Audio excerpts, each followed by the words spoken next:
Hi hello നമസ്കാരം. WM മീഡിയയുടെ സ്റ്റുഡിയോയിലേക്ക് ഏവരെയും സ്നേഹപൂർവ്വം സ്വാഗതം ചെയ്യുകയാണ്. നമ്മളോടൊപ്പം ഇന്നൊരു വിശിഷ്ട അതിഥിയാണുള്ളത്. നമുക്ക് എല്ലാവർക്കും അറിയാം, മഴവിൽ മനോരമയിലെ മഞ്ഞിൽ വിരിഞ്ഞ് പൂ എന്ന സീരിയൽ അല്ലെ, അതിൽ ഏറ്റവും നമ്പർ 1 ആയിട്ട് ഓടിക്കൊണ്ടിരിക്കുന്ന സീരിയലാണ്, പ്രേക്ഷകർ ഹൃദയത്തോട് ചേർത്ത് വെച്ച സീരിയലാണ് മഞ്ഞിൽ വിരിഞ്ഞ പൂക്കൾ. അതിന്റെ ഡയറക്ടർ കൃഷ്ണപ്രസാദ് സാറാണ് നമ്മളോടൊപ്പം ഉള്ളത്. നമസ്കാരം സാർ. സാധാരണ നമുക്ക് ഇതിന്റെ ക്യാമറയുടെ മുന്നിലുള്ള ആൾക്കാരെയൊക്കെയാണ് നമുക്ക് കൂടുതൽ പരിചിതം. ഇങ്ങനെ കുറെ വിശിഷ്ട വ്യക്തികൾ ക്യാമറയുടെ പുറകിൽ നിന്ന് പറയുന്ന ഇത് വെച്ചിട്ടാണ് ബാക്കിയുള്ളവരൊക്കെ അഭിനയിപ്പിക്കുകയൊക്കെ ചെയ്യുന്നത്. സോ അതിന്റെ ഒരു നമ്മുടെ സീരിയലിന്റെ വിജയത്തിന്റെ ഏറ്റവും വലിയൊരു ഭാഗം ഇവര് തന്നെയാണ്. അപ്പൊ സാറിന് ഇവിടെ കിട്ടിയതിൽ ഒരുപാട് സന്തോഷമുണ്ട്. അപ്പൊ സാറിന്റെ വിശേഷങ്ങളാണ് ഇന്ന് നമ്മൾ അറിയാൻ പോകുന്നത്. സാറിന്റെ ഷൂട്ടായിട്ടുള്ള പുതിയ പുതിയ വിശേഷം അപ്ഡേറ്റ്സ് ആണ് നമ്മൾ ഇന്ന് അറിയാൻ പോകുന്നത്. അപ്പൊ സാർ, കൃഷ്ണപ്രസാദ് സാർ, ഇപ്പൊ സാറ് മഞ്ഞൾ വിരിഞ്ഞ പൂവില് മാത്രമാണോ വർക്ക് ചെയ്യുന്നത്? എന്താണ് സാർ പുതിയ വിശേഷങ്ങൾ, മഞ്ഞൾ വിരിഞ്ഞ പൂവിലെ വിശേഷങ്ങൾ? കഥ റിവീൽ ചെയ്യാനല്ല, സാറിന്റെ ഒരു പേഴ്സണൽ ആയിട്ടുള്ള കുറച്ച് വിശേഷങ്ങൾ പറയാമോ? ഷൂട്ടിംഗ് നന്നായിട്ട് പോകുന്നു, പ്രത്യേകിച്ച് വിശേഷം എന്ന് പറയാൻ ഇങ്ങനെ ഒരു റൊട്ടീൻ ആയിട്ട് കാര്യങ്ങൾ ഇങ്ങനെ നടന്നു പോയിക്കൊണ്ടിരിക്കുന്നത്. 10 ദിവസം ഷെഡ്യൂൾ ഉണ്ട് മാസം. ഇപ്പോൾ എല്ലാ ദിവസവും ടെലികാസ്റ്റ് ഉണ്ട്. അതുകൊണ്ട് ഷെഡ്യൂൾ ഡേയ്സും കൂടുതലാണ്. സാറ്റർഡേ സൺഡേ ഒക്കെ ടെലികാസ്റ്റ് ഉണ്ടോ? സൺഡേ ഉണ്ട്. എല്ലാ ദിവസവും ടെലികാസ്റ്റ് ഉള്ളതുകൊണ്ട് ഷൂട്ടിംഗ് ഡേയ്സും കൂടുതലാണ്. സാധാരണ നമുക്ക് ഈ സീരിയൽ ഫ്രൈഡേ വരെ അല്ലെങ്കിൽ സാറ്റർഡേ എന്ത് ആരാധകരുടെ ഒരു ഇതുകൊണ്ട് റേറ്റിംഗിലൊക്കെ നമ്പർ 1 വന്നപ്പോ ആരാധകരുടെ ആ ഒരു ഇതുകൊണ്ട് ഡേറ്റ് കൂടി. അപ്പൊ നമുക്ക് സാറിനെ കുറിച്ച് ആദ്യം അറിയേണ്ടതെന്ന് വെച്ചാൽ, സാർ എങ്ങനെയാണ് ഈ ഒരു ഫീൽഡ്, ഇത്രയും വർഷത്തെ എക്സ്പീരിയൻസ് ഉണ്ട്, അപ്പൊ ഫസ്റ്റ് സാറിന്റെ ഒരു എൻട്രിയും കാര്യങ്ങളൊക്കെ എങ്ങനെയായിരുന്നു, ഏത് വഴിയായിരുന്നു എന്നൊക്കെ ഒന്ന് പറയാം, ഏത് വർക്ക് വഴിയായിരുന്നു എന്നൊക്കെ? ഞാൻ അസിസ്റ്റന്റ് ഡയറക്ടറായിട്ട് വരുന്നത് പണ്ട് ഫോട്ടോഗ്രാഫ് സീരിയല്, പിന്നെ ഉണ്ണി ചെറിയ സാർ ഡയറക്റ്റ് ചെയ്തൊരു സൂര്യ TV കോമഡി പ്രോഗ്രാമാണ്. അതിൽ അങ്ങനെ തുടങ്ങി. പിന്നെ ശ്രീമൂസിൽ ആണ് ഇപ്പോൾ വർക്ക് ചെയ്യുന്നത്. ശ്രീമൂസ് കമ്പനിയിൽ ഞാൻ അസോസിയേറ്റായിട്ട് വന്നു. ഇപ്പോൾ ഒരു 8 വർഷമായി കമ്പനിയിൽ വന്നിട്ട്. അവിടുന്ന് ഇപ്പോൾ ഈ പ്രോജക്റ്റ് ആദ്യം രാജീവ് നെടുങ്കണ്ടം എന്ന ഡയറക്ടറായിരുന്നു ചെയ്തുകൊണ്ടിരുന്നത്. കമ്പനിയുടെ വേറൊരു പ്രോജക്റ്റ് വന്നപ്പോഴത്തേക്കും പുള്ളി അങ്ങോട്ട് പോയി. അപ്പോൾ ഞാൻ ഇതിൽ അസോസിയേറ്റ് ആയിരുന്നു. അങ്ങനെ പിന്നെ ഇതിൻ്റെ റൈറ്ററും ജയപ്രസാദ് സാറും പിന്നെ പ്രൊഡ്യൂസർ ഉണ്ണിത്ത സാറും എൻ്റെ കൈകളിലേക്ക് ഇത് ഏൽപ്പിച്ചു. എന്നെ വിശ്വസിച്ച് എൻ്റെ കൈകളിലേക്ക് ഇത് ഏൽപ്പിച്ചു. സുരക്ഷിതമായിട്ടുള്ള കൈകളിലാണ് അത് എത്തിയിരിക്കുന്നത്. അതുകൊണ്ടാണ് ഇപ്പൊ നമ്പർ 1 ആയിട്ട് ഓടിക്കൊണ്ടിരിക്കുന്നത്. സാറ് പറഞ്ഞ ഓട്ടോഗ്രാഫ് സീരിയലൊക്കെ ഞാനൊക്കെ സ്കൂളിൽ പഠിക്കുന്ന സമയത്തൊക്കെ ഭയങ്കര ഹിറ്റ് ആയിട്ടുള്ള സീരിയൽ. നമ്മൾ വൈകുന്നേരം ആ ഒരു ടൈം ആകുമ്പോഴത്തേക്ക് കാണാൻ ഭയങ്കരമായിട്ട് ആ ഒരു അതിൽ 5 ഫിംഗേഴ്സ് കാര്യങ്ങളൊക്കെ ഇപ്പോഴും ആൾക്കാരുടെ ഹൃദയത്തോട് ചേർത്ത് വെക്കുന്ന കുറെ കഥാപാത്രങ്ങളുണ്ട് അതിൽ, 5 ഫിംഗേഴ്സും കാര്യങ്ങളൊക്കെ. സാറ് ഇപ്പോ ആ ഒരു സീരിയലിൽ സ്റ്റാർട്ട് ചെയ്ത് പിന്നെ ഫുൾ ഈ ഒരു സീരിയൽ ഇൻഡസ്ട്രി അങ്ങനെ സീരിയൽ മാത്രം ഒരുപാട് സീരിയൽ അന്വേഷണം ചെയ്തു. വലിയ ഗ്യാപ്പൊന്നും അങ്ങനെ അനുഭവിച്ചിട്ടില്ല. അസിസ്റ്റന്റ് ഡയറക്ടറായി, ഫസ്റ്റ് അസിസ്റ്റന്റായി, പിന്നെ അസോസിയേറ്റ് ആയി. ഇപ്പോൾ ദൈവത്തിന്റെ കടാക്ഷം കൊണ്ട് ഇപ്പൊ ഇതിൽ വന്നിട്ട് സാർ ഇപ്പൊ എത്ര വർഷം മഞ്ഞൾ വിരിഞ്ഞ 2 വർഷത്തോളമായി. 2 വർഷത്തോളമായി. അതായത് 565 എപ്പിസോഡോളം അദ്ദേഹം മറ്റേ ചെയ്തു. ഇപ്പോൾ നമുക്ക് 950 എപ്പിസോഡ് ആയി. സാർ ഇപ്പൊ എത്ര വർഷം മുന്നെയാണ് ഈ ഒരു ഫീൽഡിൽ സാർ വന്നത്? 2008 89.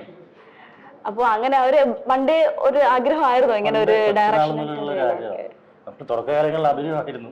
പിന്നെ അത് വിട്ട് പടങ്ങളും ഇതൊക്കെ കണ്ടപ്പോഴത്തേക്കും ഡയറക്ഷനിലേക്ക് തിരിക്കാൻ നന്നായിരിക്കും എന്ന് തോന്നി. അങ്ങനെ ആഗ്രഹം. പണ്ട് നോവലുകൾ വായിക്കുകയും സിനിമകൾ കാണുകയും ഒരു ഹോബി തന്നെയായിരുന്നു.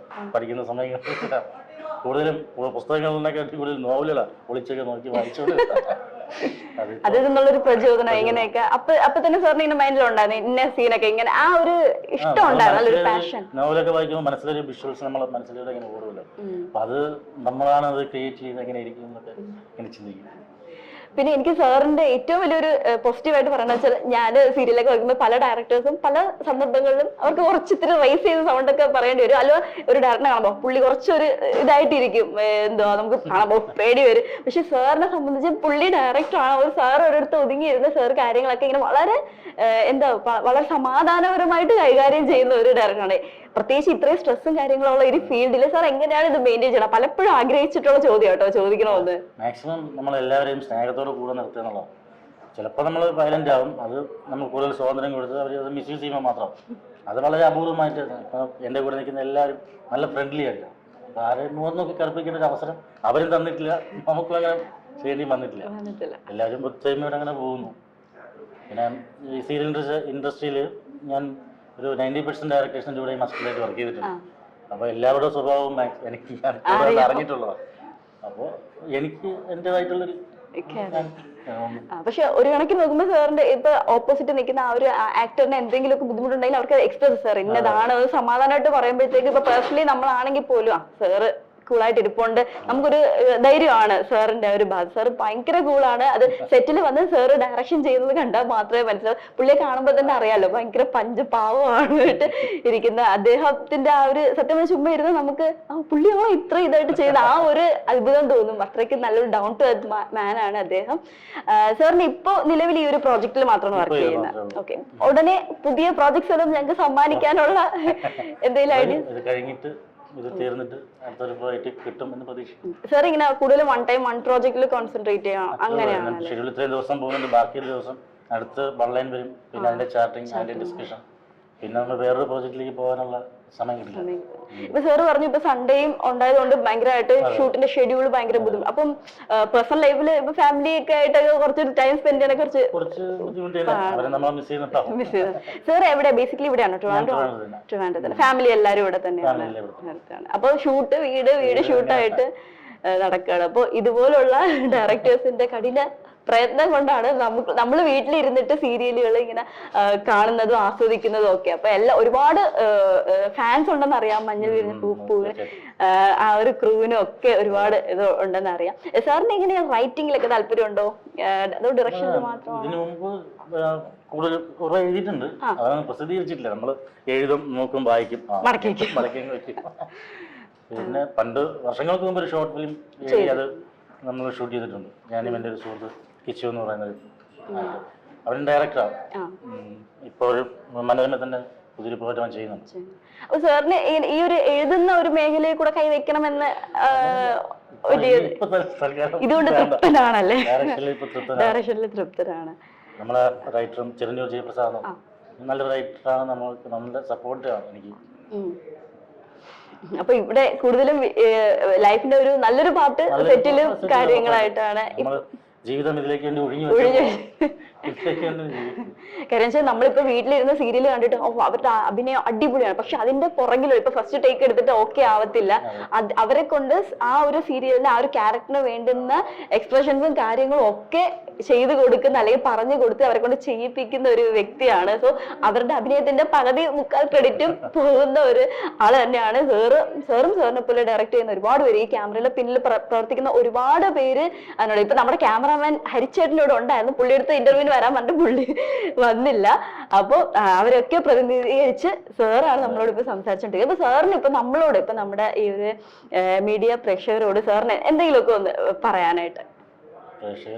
നമ്മുടെ യുവ തലമുറയ്ക്ക് ഇപ്പൊ സാറ് പറഞ്ഞ പോലെ സാറിന്റെ ഒരു പാഷനായിരുന്നു ഈ ഒരു ഡയറക്ഷനും കാര്യങ്ങളൊക്കെ. അപ്പൊ നമ്മുടെ ഇനി ഈ ഒരു ഫീൽഡിലോട്ട് വരാൻ ഒരുപാട് സാറിന് അറിയാലോ, സാറിന് തന്നെ ഒരുപാട് പേര് എനിക്ക് അസിസ്റ്റന്റ് ആവാൻ പറ്റും, അങ്ങനെയൊക്കെ ഒരുപാട് കോൾസും കാര്യങ്ങളൊക്കെ വരുന്നതാണല്ലോ. അപ്പൊ അവരോട് സാറിന് കൊടുക്കാനുള്ള ടിപ്സോ അല്ലെങ്കിൽ അവർക്ക് എന്തെങ്കിലുമൊക്കെ ഉപദേശം കൊടുക്കാവോ? ഇന്ന് ഈ ഫീൽഡിലേക്ക് ഇന്ന് വരാൻ എനിക്ക് തോന്നുന്നു വളരെ ഈസിയാണ്. കാരണം പഴയ അവസ്ഥയല്ല, പഴയ 1-2 ചാനലേ ഉണ്ടായിരുന്നു. ഇപ്പോൾ ഒരുപാട് ചാനലായി. ഇപ്പോൾ തന്നെ 10, 35, 36 സീരിയൽ ഇപ്പോൾ ഷൂട്ട് നടക്കുന്നുണ്ട്. അപ്പോൾ എൻട്രിയൊക്കെ എളുപ്പമാണ്. വരുന്ന ഒരു ഡെഡിക്കേഷൻ വേണമെന്ന് എനിക്ക് പറയാനുള്ളൂ. വന്ന് 2 ദിവസം അല്ലെങ്കിൽ ഒന്ന് പ്രശസ്തിയായി കഴിഞ്ഞാൽ പിന്നെ ഡേറ്റ് ഇല്ല, പിന്നെ സമയത്തിന് വരില്ല, അങ്ങനെ കാണിക്കുന്ന കുറച്ച് ആൾക്കാരൊക്കെ ഉണ്ട്.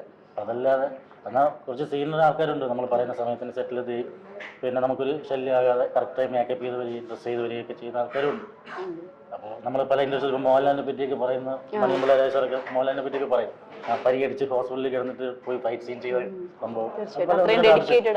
അത് അവരുടെ അങ്ങനെ ഉള്ളവർക്ക് ജീവിതത്തിൽ വലിയ വിജയം ഉണ്ടാവും. എല്ലാം നമ്മൾ ഒരു ജനങ്ങളുടെ ഒരു പ്രാർത്ഥനയാണ്. നമ്മളൊരു സെറ്റിൽ ഇപ്പം 10-40 ആൾക്കാരുണ്ട്. ഒരു ആർട്ടിസ്റ്റ് ആരെങ്കിലും ഒരാൾ എന്തെങ്കിലും ഒരു പ്രശ്നം ഉണ്ടാക്കിയാൽ ഈ ബാധിക്കുന്ന 40 പേരെയാണ്. അത് ചിന്തിക്കൂല. അപ്പം ഡെഡിക്കേഷൻ അത് ഡെഡിക്കേഷൻ തന്നെ. എല്ലാവർക്കും വരുന്നവർ ആദ്യം ചിന്തിക്കേണ്ടത് ആത്മാർത്ഥത.